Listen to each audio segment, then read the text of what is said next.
Good evening भाई लोग। कैसे हो आप सभी?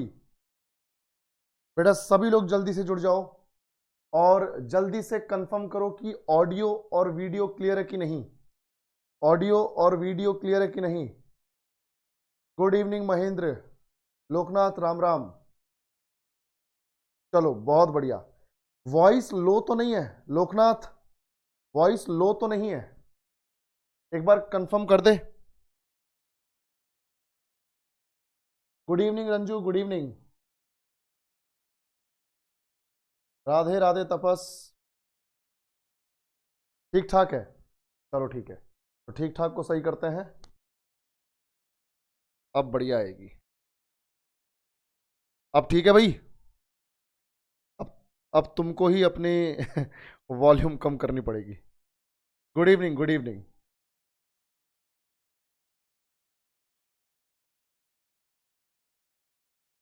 अंशु गुड इवनिंग बच्चे, गुड इवनिंग। सभी को गुड इवनिंग बच्चों। जय भीम। हो गया भाई, अपलोड हो गया ये तो। सूरज हो गया अपलोड। मैंने सब कुछ बोल दिया, मैंने सबको बोल दिया है, सब कुछ अपलोड करने के लिए बोल दिया है। ठीक है, हो जाएगा हो जाएगा, आज ही आज में हो जाएगा। टेंशन ना लो। बिल्कुल संजय, मेडिवल हिस्ट्री चल रही है। थैंक यू भाई लोग, थैंक यू।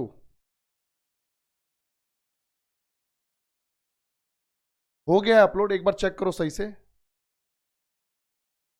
जो बची हुई है वो भी बोल दिया है मैंने।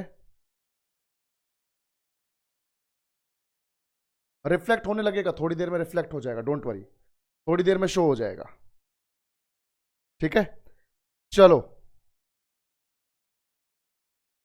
Thank you Anshu, thank you. चलो भैया, कोई नहीं, हो जाएगा हो जाएगा, शो हो जाएगा, रिफ्लेक्ट हो जाएगा, डोंट वरी, हो चुका है काम। ठीक है, अपने एंड से हो चुका है। नहीं, कल नहीं हुई है, कल क्लास नहीं हुई है, आज हो रही है। ठीक है, चलो बेटा शुरू करते हैं। सभी को नमस्कार, जय हिंद, गुड इवनिंग। सभी को हेलो। चलो बेटा बिना देर किए शुरू करते हैं। आज हमारे पास मेडिवल हिस्ट्री में, अर्ली मेडिवल हिस्ट्री में, प्रारंभिक मध्यकाल में, आज का ये लास्ट टॉपिक है। इधर पे जो नॉर्थ इंडिया की जो डायनेस्टीज हैं उनमें ये लास्ट डायनेस्टीज हैं, परमार और चंदेल। हालांकि इनके बारे में ज्यादा जानने को कुछ है नहीं, ठीक है, पर फिर भी क्योंकि सिलेबस का पार्ट है तो मैंने डाल दिया है। ठीक है, वरना इसमें ज्यादा कुछ है नहीं जानने को। ध्यान से देखो बेटा, परमार और चंदेल, परमार और चंदेल, ध्यान से देखो बेटा।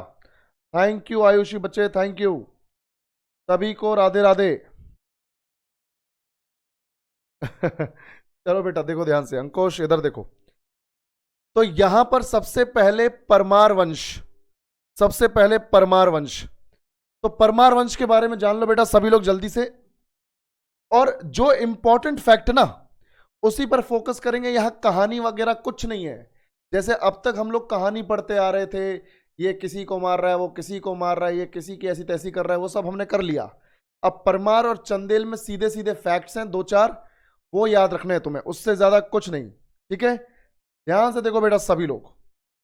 तो the Parmar dynasty was a medieval Indian ruling dynasty that held power in the Malwa region of present day central India. ध्यान से देखो, ये है काम की चीज कि मालवा रीजन में, Malwa region of present day central India, यहां पर इन्होंने शासन किया। मैं बताऊंगा मालवा कौन सा रीजन है, इंडिया के मैप पर बताऊंगा, तो ध्यान से देखना। सभी को गुड इवनिंग बच्चों। They are regarded as belonging to the Agnikul और अग्निवंश। ये अग्निवंश से निकले हुए, जैसे चौहान हमने पढ़े थे ना, चौहान भी अग्निकुल से थे, अग्निवंश से थे, वैसे ये भी। तो परमार राजवंश एक मध्ययुगीन भारतीय शासक राजवंश था, जिसने 9वीं से 14वीं शताब्दी तक, यानी 9th सेंचुरी से लेके 14th सेंचुरी तक। इसका मतलब क्या बेटा? इसका मतलब है 882, लगभग 882 1400 एडी तक इन्होंने शासन किया। मतलब 600 साल के आसपास इन्होंने शासन किया।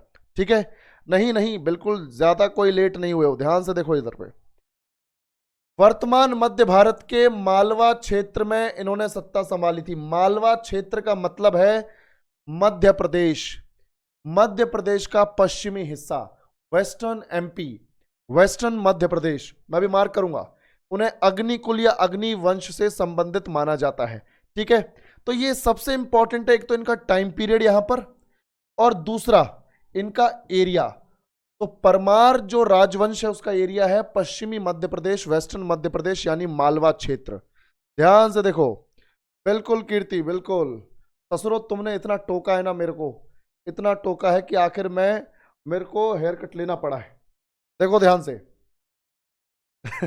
अब देखो यहां पर हमारे लिए इंपॉर्टेंट है कि इनका जो एक्चुअल में रूलिंग पीरियड है, एक्चुअल में जो इनका रूलिंग पीरियड है, जहां पर ये फ्लरिश हुए हैं, जहां पर ये पीक पर पहुंचे हैं, जहां पर इन्होंने एफिशिएंटली शासन किया है।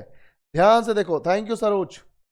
देखो ध्यान से, काल क्या है इनका, पीरियड क्या है, 972 से 1305, 972 से 1305 ईस्वी तक इन्होंने बढ़िया रूल किया है। हालांकि शुरुआत तो हो गई थी 800 के आसपास से ही, पर अच्छे से रूल किया 972 से 1305 ईस्वी तक। राजधानी इनकी अलग अलग रही, जैसे एक टाइम पे धार रही, मध्य प्रदेश में ही है धार, और दूसरी मांडू, मांडू ये भी मध्य प्रदेश में है, ऊपर नीचे ही है, मैं भी मार्क करूंगा। और धार और मांडू इनकी राजधानी। देखो याद करने लायक क्या है, मैं फिर से बता रहा हूं, राजधानी याद रखो, धार और मांडू, धार और मांडू। ठीक है, पहले धार रही फिर मांडू रही, और फाउंडर कौन रहा, उपेंद्र, इसी का नाम है कृष्णराज। ठीक है, उपेंद्र और कृष्णराज। तो याद रखना, रूलिंग पीरियड याद रखना है, राजधानी याद रखनी है, और उसके बाद फाउंडर की, इस डायनेस्टी की शुरुआत किसने की, डायनेस्टी की शुरुआत की है उपेंद्र ने, कृष्णराज ने, at the beginning of the 9th century. ठीक है, 9th सेंचुरी की शुरुआत में, यानी 800 एडी के आसपास। पर भले ही उपेंद्र ने शुरुआत की हो, भले ही उपेंद्र ने शुरुआत की हो, थैंक यू जगदीश, ध्यान से देखो बेटा अंकुश बाबू बहुत तेज हो रहे हो, हाँ देखो बेटा ध्यान से, थैंक यू बच्चों। तो उपेंद्र जो है, कृष्णराज कहा जाता है उपेंद्र को, तो शुरुआत तो इसी ने की है डायनेस्टी की। पर सियक सेकंड, सियक द्वितीय, ये इंपॉर्टेंट रूलर है। सियक द्वितीय ने made it an independent kingdom, यानी सियक द्वितीय ने इसको एक स्वतंत्र राज्य बना दिया। और सियक द्वितीय succeeded the Rashtrakutas of Manyakheta after defeating Rashtrakuta king Khottiga. अब ध्यान से सुनो, 9वीं शताब्दी के आरंभ में उपेंद्र जो है, यानी जो कृष्णराज है, उसने इसकी स्थापना की। फिर जो सियक आया, सियक द्वितीय, उसने इसे स्वतंत्र राज्य बना दिया। और भाई उसने क्या किया, राष्ट्रकूट राजा खोतिग, राष्ट्रकूट राजा खोतिग को हराया, और उसके बाद सियक द्वितीय ने मान्य खेत के, देखो ध्यान से, सियक द्वितीय ने मान्य खेत की गद्दी संभाली। मान्य खेत मतलब आज का मालखेड़, आज का मालखेड़ कर्नाटक में है मान्यखेत या मालखेड़, पहले मान्यखेत बोलते थे, अब मालखेड़ बोलते हैं। मैं ये सारी जगहों को मार्क करूंगा और तुम्हें समझ में आएगा कि मैं किस इलाके की बात कर रहा हूं। सबसे पहले देखो, सबसे पहले देखो धार कौन सी जगह पर है, धार कौन सी जगह पर है भैया, हाँ 15 जून को 11 बजे सुबह ATM। ठीक है, ध्यान से देखो, ध्यान से देखो कि यहां पर यह है, यहां पर यह है। देखो आज के टाइम में इंदौर आप सब जानते हो, आज के टाइम में इंदौर आप सब जानते हो, ये इंदौर है। मैं इंदौर के रेस्पेक्ट में बताता हूं ताकि तुम्हें याद रहे। इंदौर शहर है, ये भारत का सबसे स्वच्छ शहर है, सबसे हाइजीनिक सिटी है, सबसे साफ सुथरा शहर है। ठीक है, इंदौर। तो इंदौर के ही इस तरफ देखो बेटा, ये तो है धार, ये जो ब्लैक कलर से मार्क किया ये है धार, और नीचे जो ब्लू कलर से मार्क कर रहा हूं ये है मांडू। ये कौन सी जगह है बच्चों, मांडू। ठीक है, मतलब मांडू बोलते वक्त बहुत ध्यान रखना पड़ रहा है, कुछ और ना निकल जाए, धार और मांडू। ठीक है भाई ध्यान से देखो, मुझे मालूम है तुम्हारे दिमाग में भी कई बार यही चल रहा होगा, सोच रहे हो कि सर के मुंह से एक बार निकल जाए बस मजा आ जाएगा, है ना तो ये धार है और मांडू। तो भाई ये राजधानी रही है अलग अलग टाइम पर, ध्यान से देखो। उसके बाद देखो भाई, अपन इसी तरीके से पढ़ाते हैं, तुम आराम से पढ़ लो, हंसी खुशी पढ़ लो, वो ज्यादा बढ़िया है मेरे लिए, ताकि तुम्हें समझ में आए कंटेंट। अल्टीमेट अल्टीमेट पर्पस जो है हमारा वो है आपको कंटेंट देना, वो चाहे कैसे भी दो, अपनी लिमिट्स में रह के। तुम भी अपनी लिमिट्स में रहो, हम भी अपनी लिमिट्स में रहे, बस इशारों में समझ जाओ कि क्या बातें हो रही हैं। ध्यान से देखो। अच्छा, बहुत बढ़िया।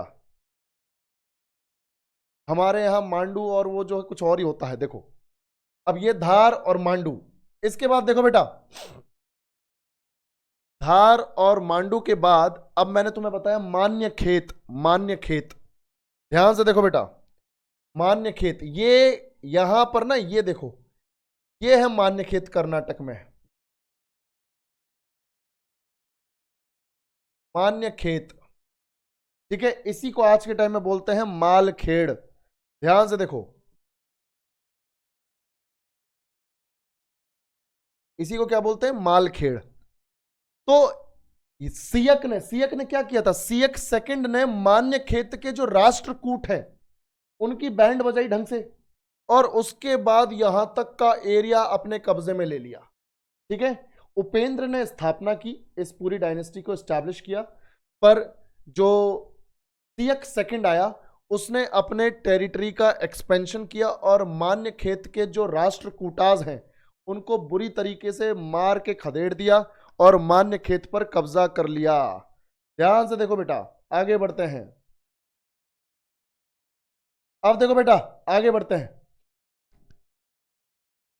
अब हमारे पास धार, मांडू, मान्य खेत है ना, ये हो गया।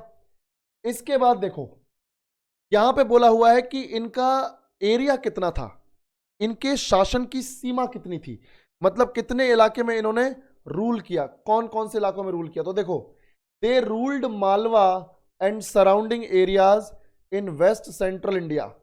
भाई जो पश्चिम मध्य है ये वो है, देखो पश्चिम मध्य जो बोल रहे हैं ना, वेस्ट सेंट्रल, वेस्ट सेंट्रल यही तो है।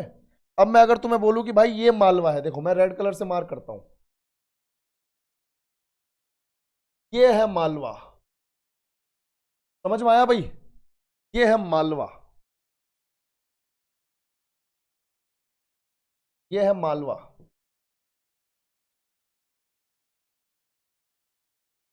ये है मालवा। अब एक चीज और देखो, यहां पर ध्यान से देखो, मालवा के आसपास के एरिया पर भी इन्होंने रूल किया है। तो क्या बोल रहे हैं कि they included territories from Chittor in the north to Konkan in the south.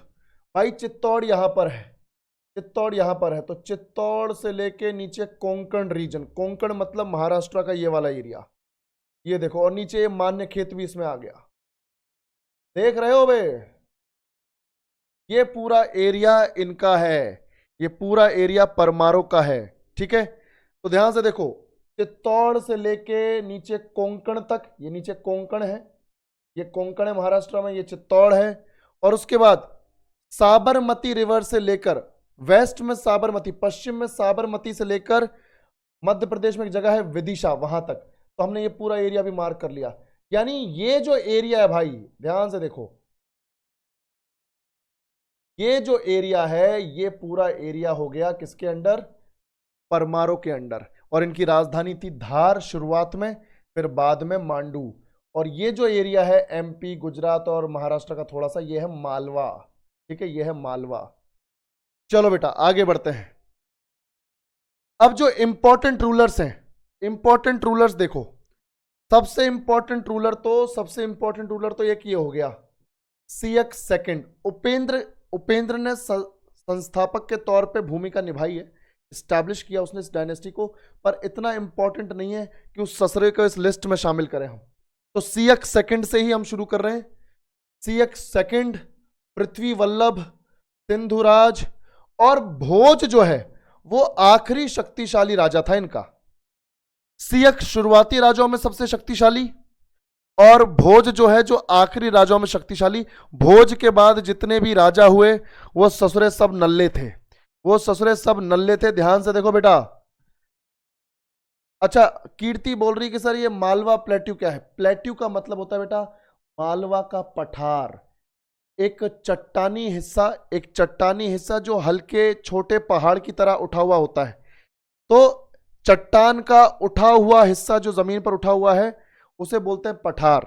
ठीक है बेटा, अब ध्यान से देखो, सभी को राधे राधे, सभी को नमस्कार।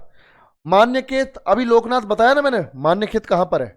कर्नाटक में। ये देखो कर्नाटक में, ये पॉइंट मैं ब्लैक कलर से मार्क कर रहा हूं, कर्नाटक में ये है मान्यखेत। मान्यखेत, और आज इसे मालखेड़ बोलते हैं। क्या बोलते हैं? मालखेड़। तो मान्यखेत कर्नाटक में या फिर मालखेड़। चलो बेटा ध्यान से देखो, मैंने अभी बताया सियक सेकंड, पृथ्वी वल्लभ, सिंधुराज, भोज, नरवर्मन और महलक देव। महलक देव, महलक देव आखिरी राजा था। महलक देव आखिरी राजा था। पर आपको दो ही याद रखने हैं, सियक सेकंड और भोज, यही परमार राजाओं में सबसे ज्यादा फेमस हुए। ठीक है भाई, ध्यान से, बिल्कुल बिल्कुल चैप्टर वाइज ही अपलोड किए हैं, चैप्टर वाइज ही अपलोड किए हैं, रिफ्लेक्ट हो जाएगा थोड़ी देर में। ठीक है, टेंशन ना लो, चैप्टर वाइज ही है वो। अब देखो, परमार वंश के बारे में जानने के लिए सोर्सेस क्या है, तो ध्यान से देखो, सियक सेकंड की हरसोला तांबे की जो प्लेट है, ध्यान से सुनो, सियक सेकंड की हरसोला तांबे की जो प्लेट है उसमें अकाल वर्ष नामक राजा का उल्लेख है। अकाल वर्ष जो है वो सियक द्वितीय ने अपने आप को बताया है। सियक सेकंड ने हरसोला तांबे की प्लेट में, कॉपर प्लेट्स में अकाल वर्ष नामक राजा का उल्लेख किया है। तो जहां तक हिस्टोरियंस का मानना है कि अपने आप को ही अकाल वर्ष बोल रहा है। ठीक है, तो एक तो ये जो हरसोला तांबे की जो प्लेट है ये जानकारी देती है हमें किसके बारे में? परमार राजाओं के बारे में। और एक और जानकारी देखो, एक नव सहसांक चरित, एक बुक है नव सहसांक चरित, उसमें कहानी का शीर्षक ही है परमार। तो नव सहसांक चरित से भी हमें परमार राजाओं के बारे में, परमार वंश के बारे में हमें यहां पे पता चलता है। ठीक है, वो ऑटोमेटिकली शो होने लगेंगी चैप्टर वाइज। जो हमने चैप्टर्स पढ़े हैं ना, उन्हीं चैप्टर्स में अपलोड होंगी, टेंशन ना लो। ठीक है, चैप्टर वाइज ही अपलोड होंगी, चैप्टर्स की ही फोल्डर में आपको पीडीएफ्स मिलेंगी। ठीक है भाई, देखो ध्यान से, बिल्कुल बिल्कुल। अभी क्या है, अभी शेड्यूल बन रहा है और हम सीजीएल, सीएचएसएल इन सब के लिए भी क्लासेस शुरू कर रहे हैं। टेंशन मत लो, बस 2-4 दिन का सब्र रखो, पूरा शेड्यूल तुम्हारे सामने आ जाएगा। तो ध्यान से देखो बेटा, नव सहसांक चरित में कहानी शीर्षक जो है परमार का उल्लेख है। ध्यान से देखो, इसके बाद सोर्सेस तो हो गया। मैं बोल रहा हूं ना, इन डायनेस्टीज में ज्यादा कुछ नहीं है पढ़ने को, बस ये पता होना चाहिए कि भाई परमार वंश की स्थापना किसने कर दी। तुम्हें पता है किसने की? उपेंद्र ने, कृष्णराज ने। उसकी राजधानी क्या थी? धार और मांडू। उसके बाद उसका रूलिंग पीरियड 972 से 1305। उसके बाद कौन से क्षेत्र में इसने शासन किया? मालवा क्षेत्र में। समझ लो बे, इतने ही 4-5 पॉइंट्स, ऐसे ज्यादा पढ़ने की जरूरत नहीं है तुम्हें। अब यहां पर देखो डिक्लाइन भी बता दिया। छोटी सी डायनेस्टी है, कोई ज्यादा इंपैक्ट, कोई ज्यादा प्रभाव इन्होंने हिस्ट्री में डाला नहीं। ठीक है, कोई ज्यादा इंपैक्ट इन्होंने डाला नहीं। जैसे अब पतन क्यों हुआ, डिक्लाइन क्यों हुआ परमार वंश का? यार ये ढंग से उठे भी नहीं, इनका डिक्लाइन आ गया। देखो, ये ढंग से उठे भी नहीं, इनका डिक्लाइन आ गया। सरोज तेरा डाउट लेते हैं भाई।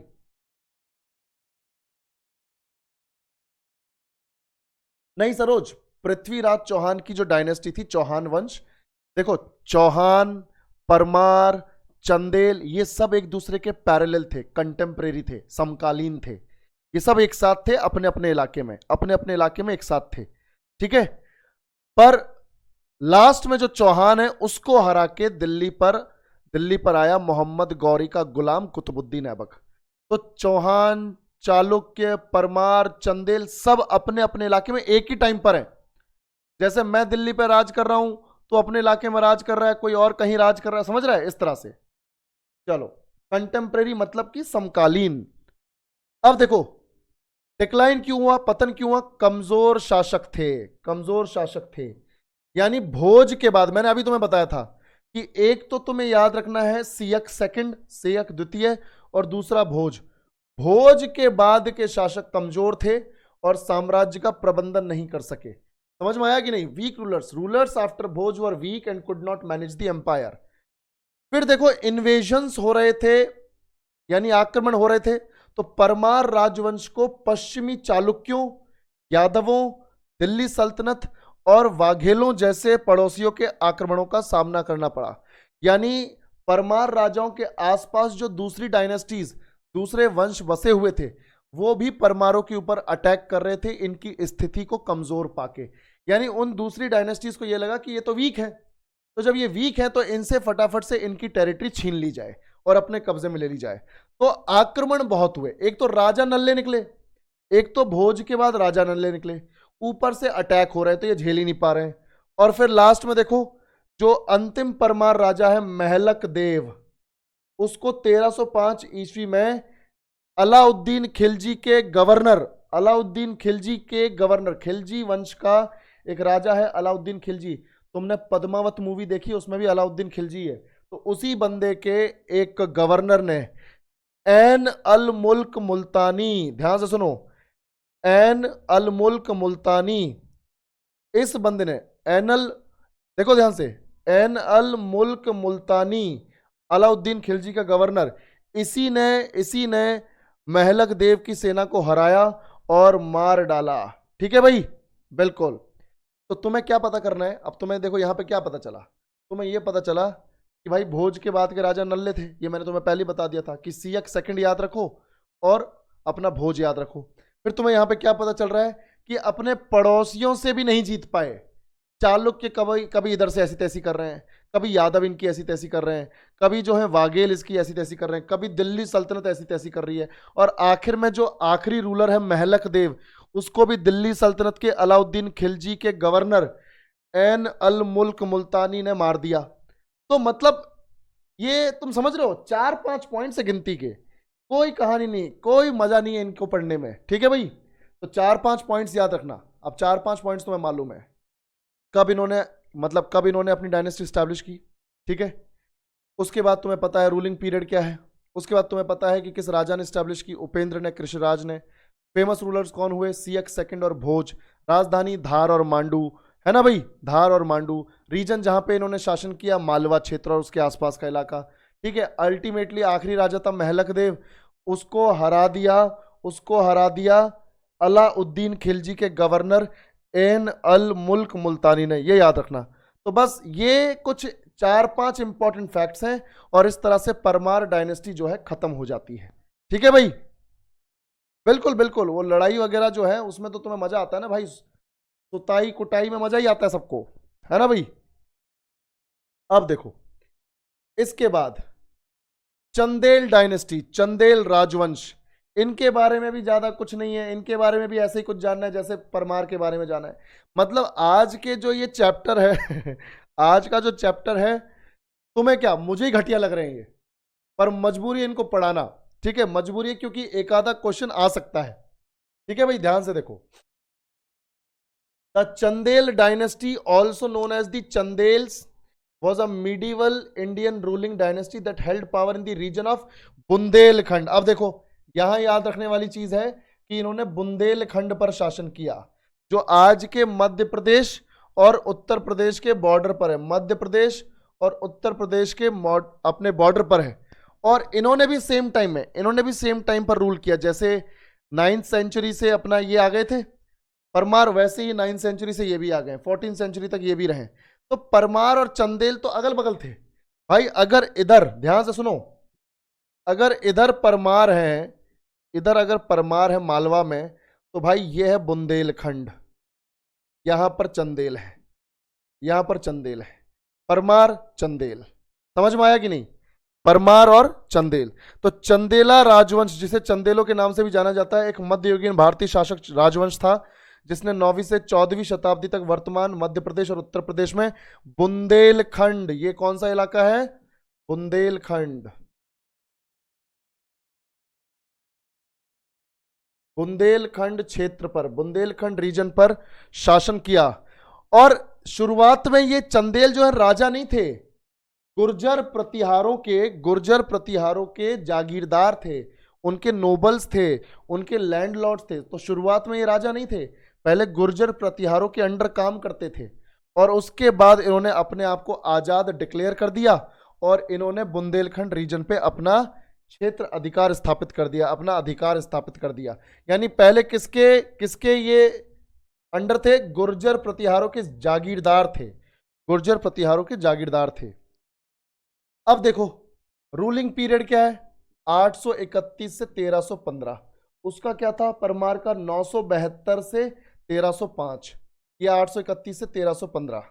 राजधानी, 3 राजधानी अलग अलग टाइम पर इन्होंने बदली है, 3 राजधानी अलग अलग टाइम पर इन्होंने बदली है। देखो बुंदेलखंड जो है वो कोई पर्टिकुलर जगह नहीं है, ये एक क्षेत्र है, कई सारी छोटी छोटी जगहों को मिलाकर बुंदेलखंड बनता है बच्चों, ठीक है? ध्यान से देखो, तो बुंदेलखंड का अपना ओल्ड नेम बुंदेलखंड ही है, आज के टाइम में कई सारे डिस्ट्रिक्ट्स में डिवाइडेड है, ये यूपी और एमपी के, ठीक है भाई? ध्यान से इनकी लड़ाई करवा दें, देखो ध्यान से 831 से 1315 ईस्वी में। अब ये देखो कंटेंट ये वाला बोरिंग है तो बोरिंग है, पढ़ना तो पड़ेगा भाई, है ना? पढ़ना पड़ेगा, कोई ऑप्शन नहीं है। बिल्कुल बिल्कुल चित्रकूट भी आता है इसमें, बिल्कुल चित्रकूट भी आएगा धनंजय इसमें, ठीक है? बुंदेलखंड में चित्रकूट भी आएगा, टीकमगढ़, चित्रकूट, झांसी, महोबा, ये सब इसी के अंडर है। तो देखो राजधानी क्या है, चंदेलों की राजधानी पहले खजुराहो रही। खजुराहो के मंदिर मध्य प्रदेश में बड़े फेमस है, कभी टूरिस्ट के तौर पर जाना हो तो मजा आ जाएगा, ठीक है? तो खजुराहो के मंदिर, तो यानी खजुराहो एक कैपिटल रही इनकी। कलंजर जो है, जिसे कलंजर भी बोलते हैं, कलंजर भी बोलते हैं, तो कलंजर भी इनकी कैपिटल रही। महोबा भी इनकी कैपिटल रही। खजुराहो, कलंजर और महोबा, जबकि परमारों की रही धार और मांडू, ठीक है? इसका देखो संस्थापक कौन है, फाउंडर कौन है इस डायनेस्टी का? चंदेल राजवंश की स्थापना 831 में ही, 831 में नन्नुक ने की है। ससुरे ऐसे गंदे गंदे नाम है ना भाई, ठीक है? कभी मांडू, कभी नन्नुक, ठीक है भाई? जेज भुक्ति, बिल्कुल बिल्कुल, यहां पे जैसे मैंने यहां पे लिखा भी है, देखो आगे आएगा, आगे आएगा, ये देखो उन्होंने बुंदेलखंड या जेजक भुक्ति क्षेत्र पर शासन किया। ये देखो ये एंशियंट नाम नहीं है, बुंदेलखंड को सेम टाइम पर ये नाम से जाना जाता था, ये एंशियंट नाम नहीं है। सेम टाइम पे बुंदेलखंड कहो या जेजक भुक्ति कहो, एंशियंट नाम नहीं बोलना, ये सेम टाइम पे बोला जा रहा है। ऑफिशियल नेम है जेजक भुक्ति और आम बोलचाल में बुंदेलखंड, ठीक है बेटा कीर्ति? ध्यान से देखो, तो बुंदेलखंड उस टाइम पे लोकल बोलते हैं पर ऑफिशियल नेम था जेजक भुक्ति, तो मैंने लिखा है वो। अब देखो चंदेल राजवंशों की स्थापना राजवंश की स्थापना 831 में नन्नुक ने की है भाई, ठीक है? अब देखो बिल्कुल बिल्कुल बिल्कुल, अब क्या होता है, जो ये स्टेट वाले एग्जाम्स होते हैं ना, इसमें क्वेश्चंस को इतना सीरियसली बनाया नहीं जाता। उनको लगा जेजक भुक्ति कुछ संस्कृत जैसा नाम लिख रहा है, लिख दो कि ये एंशियंट नाम था, ठीक है? चलो देखो, तो चंदेल राजवंश की स्थापना नन्नुक ने किया 831 ईस्वी में। रूल कहां तक करते थे, शासन का विस्तार? तो बुंदेलखंड या इसी का दूसरा नाम जेजक भुक्ति क्षेत्र पर शासन किया। अब तुम सबको मालूम है बुंदेलखंड कौन सा इलाका है, ये देखो उत्तर प्रदेश और मध्य प्रदेश के बॉर्डर पर ये वाला इलाका है बुंदेलखंड। सोर्सेस क्या है, अगर आपको चंदेल राजवंश के बारे में जानना है तो what are the sources, sources क्या है? देखो बेटा, खजुराहो इंस्क्रिप्शन स्टेट्स दैट, ध्यान से सुनना, Khajuraho inscription states that the Nannuk was a descendant of a sage Chandratreya. Khajuraho का जो शिलालेख है, खजुराहो पर एक हमें शिलालेख मिला है, रॉक इंस्क्रिप्शन मिला है, रॉक एडिक्ट मिला है, जिसमें लिखा गया है कि नन्नुक जो है ना, नन्नुक जो है वो ऋषि चंद्रत्रेय का वंशज है, ठीक है? चंद्रत्रेय, ऋषि चंद्रत्रेय एक फेमस ऋषि हुआ करते थे, एंशियंट टाइम में, तो उनके वंशज को नन्नुक बोला गया और नन्नुक ने चंदेल वंश की स्थापना की है। तो तुमसे यह सवाल पूछा जा सकता है कि ये जो खजुराहो शिलालेख है उसके अनुसार चंदेल वंश के संस्थापक नन्नुक किस ऋषि के वंशज थे, ये तुमसे सवाल पूछा जा सकता है। चंदेलों के बीच में, बिल्कुल अभी देखो आगे समझ में आएगा हुआ है क्यों नहीं हुआ है। चंदेल राजा विद्याधर ने तो प्रतिहार राजा राज्यपाल की बैंड बजा दी है। लड़ाई हुई है, थोड़ी सी हुई है, ज्यादा नहीं हुई है, ठीक है धनंजय, बिल्कुल हुई है। तो चंदेल राजा विद्याधर ने प्रतिहार राजा, गुर्जर प्रतिहार राजा राज्यपाल, जो कि आखिरी के 1-2 राजाओं में से एक है, राज्यपाल, यशपाल, इस तरह के राजा थे, तो राज्यपाल को बुरी तरीके से मारा है। देखो ध्यान से, अब जैसे इंपॉर्टेंट रूलर्स कौन है चंदेल राजाओं में, जैसे यशोवर्मन, धंग, ये इंपॉर्टेंट है भाई, धंग इंपॉर्टेंट है, विद्याधर इंपॉर्टेंट है, और उसके बाद तो बस ऐसे ही है, कीर्तिवर्मन, परमर्दी देव, वीरवर्मन सेकंड, पर इंपॉर्टेंट है धंग और विद्याधर, ठीक है, ये इंपॉर्टेंट है।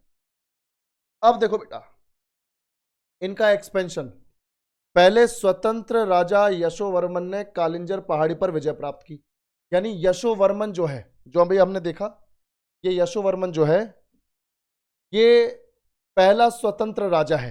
अदरवाइज देखो ध्यान से, चंदेल किसके अंडर है, बेटा, चंदेल किसके अंडर है, ये प्रतिहारों के अंडर है, ये भी प्रतिहारों के अंडर रहे हैं।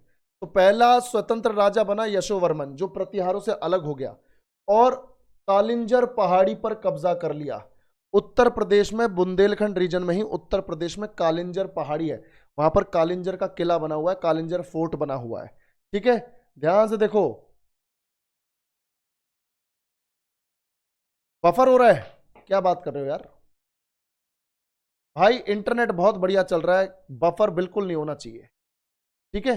हो सकता है तुम्हारा अपना इंटरनेट थोड़ा सा गड़बड़ चल रहा हो, एक बार चेक कर लो, पर यहां से कोई दिक्कत नहीं आ रही, अगर होती तो मैं खुद बोलता था यार थोड़ा सा वेट करो, ठीक है। चलो, तो पहला जो स्वतंत्र राजा है, यानी इससे पहले प्रतिहारों के कंट्रोल में थे, पहला स्वतंत्र राजा यशोवर्मन ने कालिंजर पहाड़ी पर विजय प्राप्त की, जीत लिया उसको, और इसने तो कालिंजर पहाड़ी पर विजय प्राप्त की, यानी कालिंजर का किला जो है उस पर जीत हासिल कर ली, और धंग ने क्या किया, ग्वालियर किले पर कब्जा कर लिया।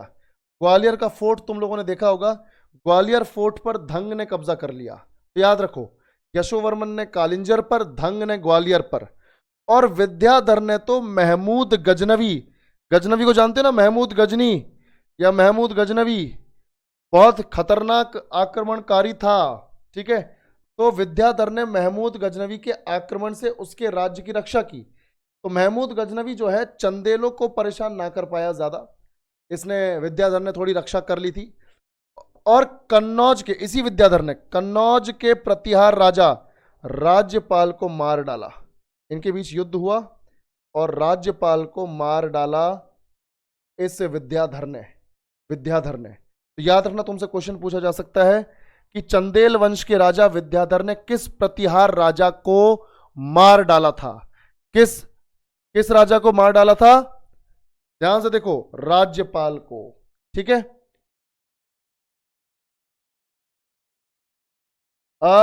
जे नंदा बेटा, 8 बजे वाली क्लास जो है उसकी रीशेड्यूलिंग की जा रही है, 2-4 दिन में तुम्हारे पास नया टाइम टेबल आ जाएगा और उसी को फॉलो करना है, वो बहुत बढ़िया चलने वाला है, ठीक है, डोंट वरी, सारी क्लासेस होंगी, बस थोड़ा टाइम पे क्या करना पड़ता है, हम लोगों को अपडेट करना पड़ता है चीजों को, ताकि आपके पास बेस्ट कंटेंट आए, मोनोटोनस ना हो चीजें, आप लोगों का फायदा हो, ठीक है। चलो, बिल्कुल वही गजनी जिसने मूर्तियां तोड़ी हैं, मंदिर लूटे हैं, बिल्कुल। तो याद रखो, विद्याधर ने राज्यपाल जो कि प्रतिहार राजा है उसको मार डाला, ठीक है, कन्नौज के राजा को। चंदेल राजवंश का पतन 13वीं शताब्दी में हुआ और आंतरिक संघर्षों, यानी इंटरनल कॉन्फ्लिक्ट्स हैं, आपस में ही दिक्कतें चल रही हैं, जो राजा मर रहा है उसके बाद जो बच्चे हैं वो लड़ रहे हैं कि कौन राजा बनेगा, तो आंतरिक संघर्ष चल रहे हैं। ऊपर से फिर दिल्ली का अलाउद्दीन खिलजी का भी अटैक कर दे रहा है, कभी जो है चालुक्य अटैक कर दे रहे हैं, कभी कोई अटैक कर देता है, तो बाहरी आक्रमणों से भी इनका काफी नुकसान हुआ। तो चंदेल राजवंश का पतन 13वीं शताब्दी में, एक तो अपने इनके इंटरनल कॉन्फ्लिक्ट्स थे, पारिवारिक कॉन्फ्लिक्ट्स थे, और दूसरा बाहरी आक्रमणों से परेशान हो गए। गजनवी आक्रमणों ने, महमूद गजनवी के आक्रमणों ने चंदेल साम्राज्य को कमजोर कर दिया। महमूद गजनवी ने क्या किया, चंदेल वंश को कमजोर कर दिया बार बार अटैक करके। और याद रखो बेटा, कुतुबुद्दीन ऐबक जो कि गुलाम वंश का पहला राजा था, जिसे मोहम्मद गौरी ने दिल्ली की गद्दी पर बिठाया था मेहरौली में, मेहरौली नाम की जगह है दिल्ली में, वहां पर इसने रहकर शासन किया था कुतुबुद्दीन ऐबक ने। तो इसी के नेतृत्व में दिल्ली सल्तनत ने चंदेला साम्राज्य पर आक्रमण किया। यानी चंदेलों पर अटैक किसने किया, कुतुबुद्दीन ऐबक ने। कुतुबुद्दीन ऐबक ने चंदेलों पर अटैक किया। और ध्यान से देखो, चंदेल जो है जब खत्म हो गए, चंदेल जब खत्म हुए, तो बुंदेला, बाघेल, खंगार, इस तरह के जो स्थानीय लोकल राजवंश हैं वो पावर में आए और चंदेला शक्ति जो है खत्म हो गई। चंदेला की जगह कौन कौन आ गए, बुंदेला, बाघेल और खंगार, छोटे छोटे इलाकों पर, बुंदेलखंड रीजन के ही छोटे छोटे इलाकों पर बुंदेला, बाघेल और खंगार लोगों ने शासन करना शुरू कर दिया। तो याद रखना, कुतुबुद्दीन ऐबक ने दिल्ली सल्तनत को शुरुआत की एक तरीके से कुतुबुद्दीन ऐबक ने, और इसी ने चंदेला साम्राज्य पर आक्रमण भी किया। तो इस तरीके से हमारी जो डायनेस्टी है, चंदेल डायनेस्टी, ये भी खत्म हो गई। तो तुम्हें बस इतना ही याद रखना है, ये स्टैब्लिश किसने की, कब की, राजधानी क्या है, इंपॉर्टेंट राजा कौन है, और एक आधा इंपॉर्टेंट फैक्ट। इतना ही कंटेंट था। सबको समझ में आया तो रिस्पॉन्ड करो बेटा। आज का कंटेंट मैं बिल्कुल मानता हूं बोरिंग था, पर जरूरी था। 4-5 पॉइंट्स ही सही हमने पढ़े तो सही, और उनको याद भी करना है। बिल्कुल हल्के में मत लेना, क्योंकि भाई देखो, बिल्कुल हल्के में लेने की जरूरत नहीं है, क्योंकि 25 क्वेश्चन आ रहे हैं, कहीं पर 50 क्वेश्चन आ रहे हैं किसी एग्जाम में, तो 2-3 क्वेश्चन तो आते ही हैं। मेडिवल हिस्ट्री के 2-3 क्वेश्चन तो आते ही हैं, तो आपको कम से कम उस हिसाब से तो पढ़ के जाना ही पड़ेगा। ठीक है बच्चों, चलो कल का जो चैप्टर है वो साउथ इंडिया की डायनेस्टीज होंगी हमारी, साउथ इंडिया की डायनेस्टीज होंगी, जैसे सातवाहन वगैरह, सातवाहन, चालुक्य वगैरह, उस तरह की डायनेस्टीज हैं। 2 से 3 क्लास में ये खत्म हो जाएंगी, और उसके बाद हमारा शुरू होगा दिल्ली सल्तनत। दिल्ली सल्तनत, वहां पे आएगा तुम्हें मजा। ठीक है भाई, वहां तो एक से बढ़ के एक कांड है।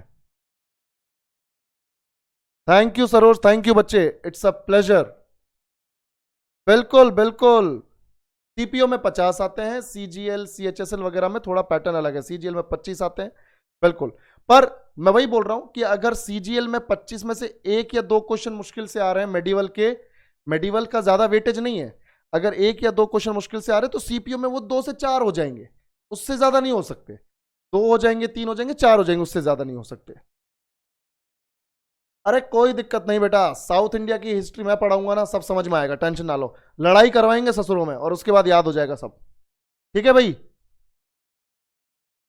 चलो। बिल्कुल, रेलवे में भी इंपॉर्टेंट है बच्चों, रेलवे में भी इंपॉर्टेंट है। ये जो सारा जो कंटेंट है ना, रेलवे, एसएससी, सबके लिए एक है। अरे यार, हिस्ट्री थोड़ी बदलती है, ज्योग्राफी थोड़ी बदलती है, जीके नहीं बदलती किसी के लिए, बस थोड़ा सा लेवल ऊपर नीचे होता है। पर मैं आप सभी को, चाहे एसएससी हो चाहे आपका रेलवे हो, मैं सभी को बराबर लेवल पे पढ़ा रहा हूं, ताकि किसी का कोई क्वेश्चन ना छूटे। ठीक है, तो बिल्कुल लोड लेने की जरूरत नहीं है। चलो बेटा, कल मिलते हैं, take care, bye bye, good night. हो जाएगा संजय, टेंशन ना ले, उससे पहले ही हो जाएगा सब कुछ। ठीक है, पूरी हिस्ट्री हो जाएगी उससे पहले। तो